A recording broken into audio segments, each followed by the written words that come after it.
اور اسی حوالے سے ہمیں جوائن کیا ہے بریگیڈیئر ریٹائرڈ مسعود احمد خان، دفاعی تجزیہ کار ہیں۔ سر بہت شکریہ، آپ نے ہمیں وقت دیا۔ سر جس طرح سے نائب وزیر اعظم بھی پر امید ہیں اور جے ڈی وینس نے بھی کہا کہ ایران کے ساتھ اچھی بات چیت ہوئی ہے، یہ ایک اچھا پہلو ہے اوور آل سچویشن پر، آپ کا کیا کومنٹ ہے سر؟ جی ہاں، دیکھیں کہ ہم جب پاکستان کا کردار اس میں دیکھتے ہیں اور پاکستان نے جو ایک تاریخی کردار اس میں ادا کیا تمام فریقین کو جن سے برابر رابطہ رکھا اور رابطہ رکھنے کے بعد ان کو مذاکرات کے ٹیبل پر بھی لے کے آیا اور آمنے سامنے بٹھایا،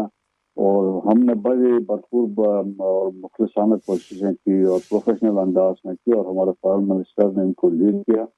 اور پھر معاشرہ سے منیر بھی اس میں انوالو ہیں۔ اور بتایا جاتا ہے دیکھیں 31 گھنٹے تک یہ بات چیت چلی ہے اور جس میں ڈفرینٹ سیشنز ہوئے ہیں اور اس میں کافی پیش رفت بھی ہوئی ہے۔ ہم یہ نہیں کہہ سکتے ہیں کہ چیزیں بالکل بیکگراؤنڈ ہوئی ہیں، اور کئی نئی پازیٹیو قسم کے پہلو بھی سامنے آئے ہیں، اور تاہم دیکھیں یہ ایک طویل اور پرانا تنازع ہے اور جس طرح آلموسٹ 50 سال کا ہے، اور اس کو یکدم چند دنوں میں، چند گھنٹوں میں، چند ہفتوں میں اگر اس کو سمجھا جاتا ہے طے ہو تو ممکن نہیں ہے۔ تو ایک تو یہ ہے کہ سامنے بیٹھ کے کلیئرٹی ہے، ویو پوائنٹ ایکسچینج ہوئے ہیں، دیٹ از ون تھنگ۔ تو ہوپ فلی اسٹل ابھی اپنی لیڈرشپ سے یہ بیٹھتے ہیں، بعد میں جا کے تو اس میں بھی کوئی چیزیں بہتر پہلو نکل سکتے ہیں، پر پاکستان کا کردار جو ہے اس پورے میں غیر معمولی تھا، اور پاکستان کا جو وائس پریزیڈنٹ تھے جے ڈی وینس نے انہوں نے اس کی تعریف کی اور بات چیت کے دوران پاکستان کے کردار کو کہا غیر معمولی ہے۔ تو ابھی یہ ڈیٹیلز تو نہیں بتائی ہے کہ پوری جنرل اسٹیٹمنٹ بھی ہے کیونکہ بہت ساری چیزوں میں رازداری کے برتی گئی ہے، لیکن پاکستان نے ایک میں سمجھتا ہوں کہ ایک بہترین ایک سفارتکاری کی ہے اور سنسریٹی کے ساتھ کی ہے، خطے کو پیش نظر رکھ کے کیا ہے کہ خطے کی کشیدگی کم کرنے کی کوشش کی، خطے کے جو حالات اور واقعات کی بمبنگ جو ڈسٹرکشن ہوئی تھی ان پہ بات کی تھی۔ تو امید کی جا سکتی نیکسٹ 24 to 48 آورس میں مزید اس میں چیزیں کلیئرٹی آئے گی، اور جب بعد میں ان کے امریکہ سے یا ایران سے وہاں سے مزید جو بات چیت کے انپٹ آتی ہے، جب اپنے لیڈرشپ سے ملاقات کرتے ہیں تو اس کو پتہ چلے گا۔ تو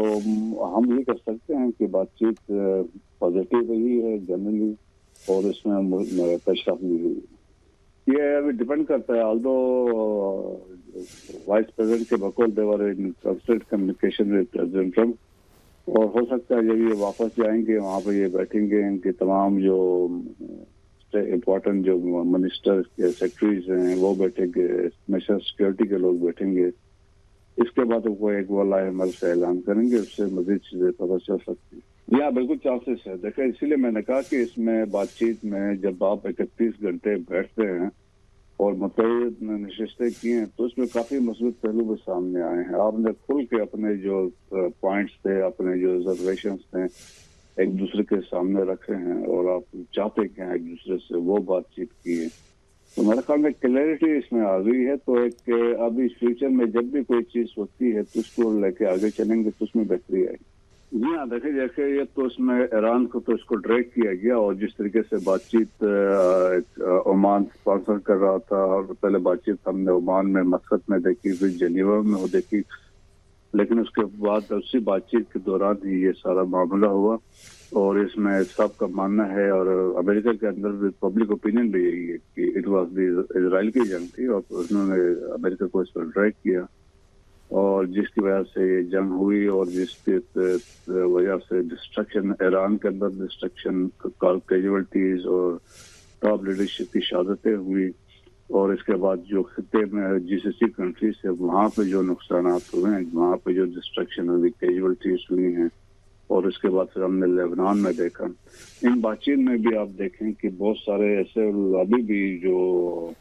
اسپائلر ہیں، ڈیٹریکٹر ہیں، وہ نہیں چاہتے ہیں کہ یہ بات چیت کسی بھی طریقے سے کامیاب ہو،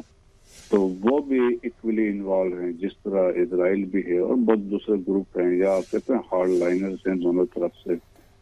تو ان کا بھی ایسے کہ اپروچ بدقسمتی سے۔ لیکن بہرحال ایک میں سمجھتا ہوں کہ جنرلی پیش رفت ہوئی ہے اور پازیٹیو چیزیں سامنے بھی آئی ہیں، اور پاکستان کا کردار غیر معمولی رہا ہے۔ اور امید کی جا سکتی ہے کہ آگے کوئی بھی بہتری کے امکانات ہو سکتے ہیں. کوئی بھی میرا خیال میں لبنان ایشو بھی ایک ہے، کیونکہ یقیناً ہم سمجھتے تھے کہ کانفرنس بلڈنگ میں رکھے لبنان ایشو پہ بھی بات ہونی چاہیے، اور کیونکہ وہ بہت امپورٹنٹ تھا، اور کیونکہ پریزیڈنٹ ٹرمپ کو بھی کنسرن کو کنوے کیا گیا تو جس سے وہاں پہ کیجویلٹی ہوئی تھی ایک دن کے اندر آلموسٹ 300 لوگ مارے گئے تھے. جی ٹھیک، بہت شکریہ، آپ نے ہمیں اپنا قیمتی وقت دیا ہے.